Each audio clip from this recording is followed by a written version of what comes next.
कानुचरण बेहरा नवनिर्माण कृषक संगठन बोलगड़ ब्लॉक संयोजक कौन कहे आज जो पीयूसीसी विरोध में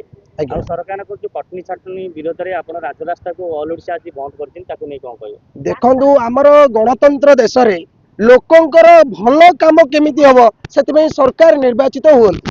किंतु सही सरकार निर्वाचित हैला परे जो प्रतिश्रुति देकी निर्वाचित हैला परे धान कटनी छटनी उपरे 5 किलो 7 किलो जबरदस्ती कटा जाउची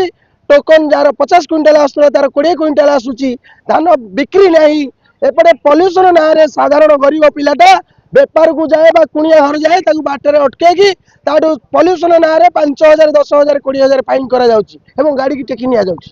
तृतीय कथा स्मार्ट मीटर ना रे सरकार लूट करी चली स्मार्ट मीटर लगे टाटा को पावर देछन से लुटी चली आम ओडिशा पूरा आज बंद डाकरा देचु जदि एइथिरे सरकार न हेजंती सरकार तो गादी रु जिबे जिबे गोटे इमरजेंसी जरूरी कालीन परिस्थिति तैयारी करा जिवो अख चक सब बंद हबो आपण माने तो सरकार को आनी 25 वर्ष निश्चित भाव में सरकार तांकर आमे जो दायित्व देकी छाड़ी देलु सरकार तांको दायित्व तले भूली जाइछंती आमे सही लगाम तांको बेकर केमती लगेबु सेति पई आज ये आंदोलन प्रस्तुत करू।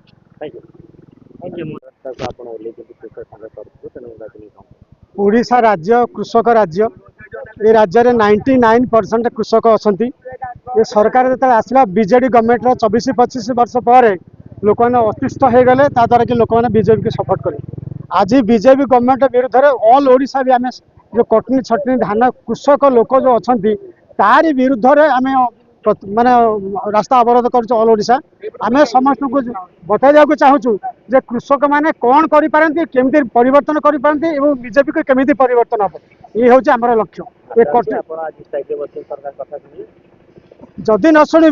किसी समय भीतर माने 5 वर्ष भी दिज्व ना तार भितर आम संपूर्ण चेष्टा करूँ ये गादिष्ट करने।